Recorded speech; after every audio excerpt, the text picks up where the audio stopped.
We're here. We're in Washington, D.C., the Capitol building. A building full of hundreds of people who have literally no idea how the internet works. But there are a couple of people who get it. Senator Al Franken is one of them. He let us into his office to hang out and talk about the future of the internet. So Senator Franken, thank you for joining us today. It's kind of an honor to be here. Pleasure to be on your, what do you call this? It's not airwaves. Not airwaves. Our pipes, our tubes. Your tubes. Our tubes. That's probably. Well, that's what the internet is. It's a series of tubes. Series of tubes. Yeah. You have an interesting story, first of all. I think that people kind of they know an old Al Franken, yeah, and now there's a modern, reborn Al Franken, a beautiful political butterfly. How did you go from one to the other? Oh, it's really odd. It made perfect sense to me. Yeah. A lot of the comedy I did starting in high school was satire, political satire, and on SNL wrote a lot of the political. I did a lot of stupid, silly comedy stuff. But always was very, very interested in politics. So one thing I think is really interesting about your political trajectory over the past few years is that you've been very focused on technology. Right. You're obviously very focused on privacy. You lead this subcommittee on privacy and technology and the law. Why have you chosen to kind of like lead in that area as opposed to all the myriad other things that you can choose in the Senate? Well, it's just an interesting area. I mean, we have. I'm on the Judiciary Committee, which I didn't ask for. I mean, I thought, 90 of these people are lawyers. Why should I be on that committee? It's probably for the best, actually. Yeah, it actually was for the best. And I've actually been interested in constitutional issues for a long time. But I also came out of the communications industry, telecommunications industry. So what was kind of interesting is when Comcast NBC came up, I sort of felt like the one who understood it the most on the antitrust subcommittee. So I felt like this was an area that I kind of understood better than most of my colleagues on judiciary. So I thought I'd jump in, and I kind of invented it. Yeah. I mean, the subcommittee on privacy, technology, and the law, and also just constitutionally, Goodwin Liu, who was turned down, he was this brilliant law professor who was turned down because he was so brilliant and Asian American. Yeah. And they didn't want him, and so he's young. They didn't confirm him. Well, yes, Republicans didn't want him confirmed because he was so brilliant and young that they knew, well, okay, he'll be on the Supreme Court someday if we don't stop him now. Yeah. And so they did, and but he was, criticized by the Republicans for believing in a living Constitution, and he kind of said, well, a living Constitution, of course the Constitution's living, because not everything that existed, has existed then. Right. For example, and then he used the telephone. The founding fathers did not anticipate the telephone, and at a certain point, the Supreme Court had to decide what were people's expectations of privacy with the, is wiretapping a telephone a violation of the Fourth Amendment? And they decided it was. So you need a warrant to tap someone's phone. And in the same way, just every technology has to be sort of seen through that lens. Right. Well, so the lens of both, it enables all this intercommunication, enables new innovation, but then it also enables the government to spy on you, or the lens of there's... Well, it's not the government spying on you necessarily. Very often now, this is actually, it's corporations are able to get all this information. So it's actually a little different than what most people thought of privacy law. Right. Because most people always thought of privacy law as the government, finding out what you're reading, or the government finding out... Big Brother. Big Brother. Yeah. This is now corporate Big Brother. And people don't, I think people have a fundamental right to privacy, and they have a fundamental right to know at least what's being taken and being stored and control over it, whether it goes to third parties, and they don't. So you've proposed, you've held a few hearings on it. You did the location tracking one a few months ago. There's a hearing on that. You just held a hearing on facial recognition technology and how they're being used. And what I thought was interesting about that is you had Facebook's head of privacy in there, and then you had the FBI in there. Right. Do their interests align? Can you regulate both of them with the same kind of law, or do you have to split them apart? Boy, that's a really good question. I think we're gonna have to split them apart, and I think it might be easier to regulate the FBI. You know, I mean, frankly, it's just that I mean, Facebook literally has, I guess, what, 900 million. Yeah, they're popular. It's popular, and that means, in this regard, they have these face prints of maybe one out of every, you know, 7 people on Earth or something. You know, I think people are more comfortable making rules to contain government than they are to, you know, private enterprise or corporations or private entities. So I think that actually leads me into a whole set of issues around net neutrality, right? Because you were a very firm supporter of net neutrality. I have always been, yeah. Yeah, well, I mean, at that moment you were a particularly vocal supporter. Yes. When the FCC was debating it. Now it's well, when the FCC was debating it, and then when the House tried to overturn it. Yeah. And so I was very disappointed that day. Our readers know that I do a lot of swearing when we talk about net neutrality because I passionately believe it's important. Well, you know, according to a lot of House members, the internet did just fine. Yeah. Without net neutrality. Yeah. Well, so, I mean, which was just hilarious. That's my favorite thing. I mean, House members would get on the floor and go like, "You've seen all this expansion of the internet without net neutrality. Why have it now?" Yeah. What's your answer? I would calmly say, we don't want to change anything. Yeah.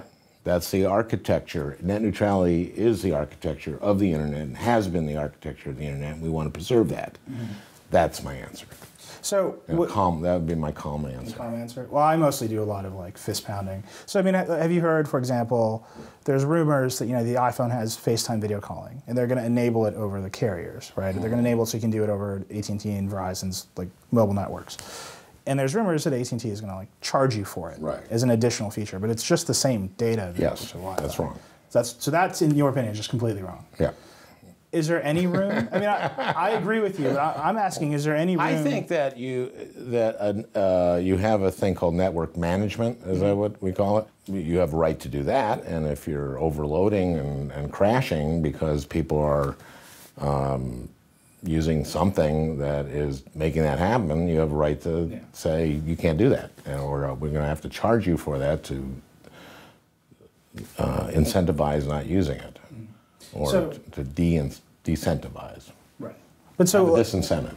Disincentive. We're going to punish you.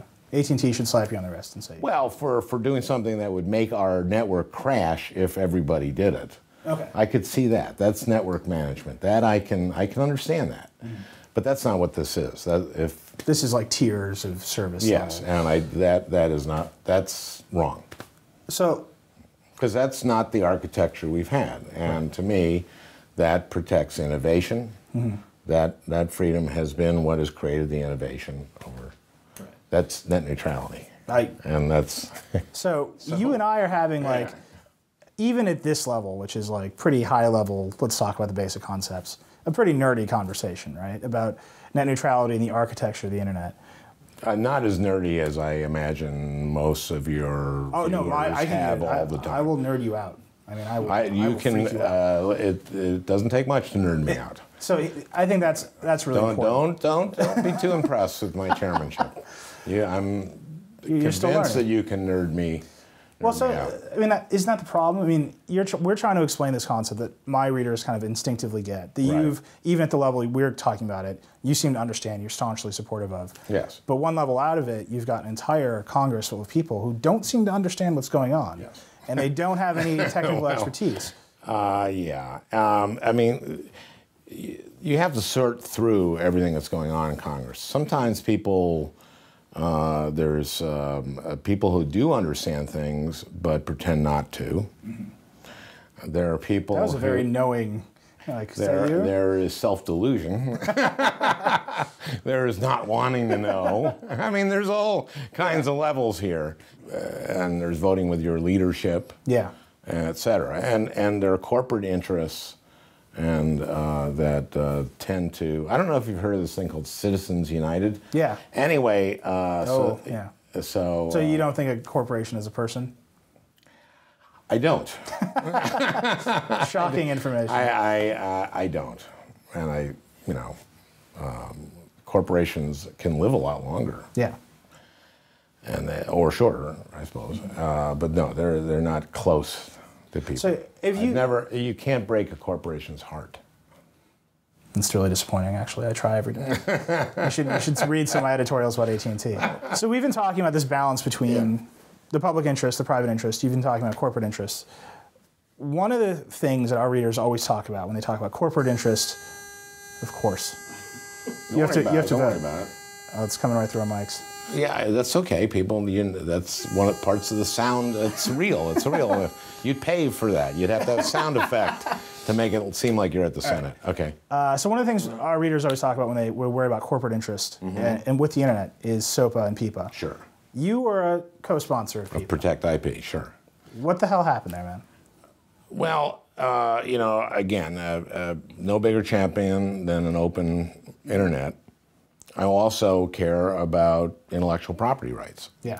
So, in the end, did the corporate interest win? Is that what happened there? No, actually, because the internet guys were screaming from get-go, right? Don't do this, and it went through the Senate, and it was only in the House that there was real traction when Google and Wikipedia blacked out. So what happened? No, it didn't get. It got traction. Believe me, what PIPA and Wikipedia did got traction in the Senate too, and we heard those concerns, and very legitimate concerns.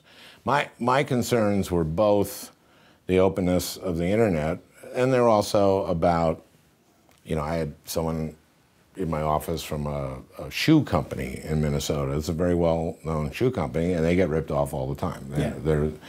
So we're trying to target was overseas, other country, rogue websites that pirate intellectual property. Again, the concerns of folks that are, I'm sure, watching today were heard loud and clear. Yeah. And people are pirating fake pharmaceuticals that are dangerous. They're pirating a lot of stuff that people's jobs depend on, and so it's trying to find the right spot there. But for now, I don't see us revisiting that anytime soon. You think it's dead? For a while. It's certainly dead for now, and I don't. We will have to figure out how to, because I think probably most of your viewers believe that people have a right to their intellectual property. In other words, have a right to, our founders were, many of them were authors and inventors. And so they believed in, we wouldn't have a 747 these days if we wouldn't have a lot of this stuff if you couldn't patent things, for example. And so that has to be, you have to find a way to protect that and at the same time protect everyone's rights. So what I'm hearing, have an open internet. So what I'm hearing is there's a balance, right, between, in that case, a balance between kind of media rights, intellectual property rights, and what's happening on the internet now, the rights of almost consumers to do stuff with media as they wish.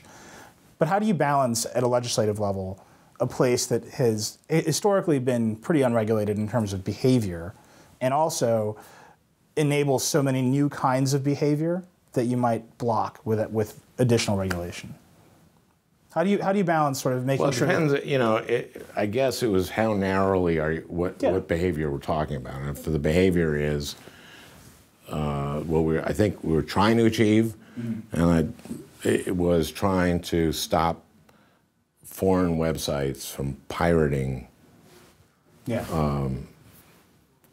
clothes and pharmaceuticals and software and movies and all those kind of things. So that's the kind of behavior which is an illegal behavior, and in this country is illegal. And this was it was an attempt to get at the foreign But can you do that with a technical solution of like, let's monkey with DNS, or can you do that with another way? Because the technical solution is what bothered people, right? Yeah, but the problem is that you had no legal solution because they're foreign entities.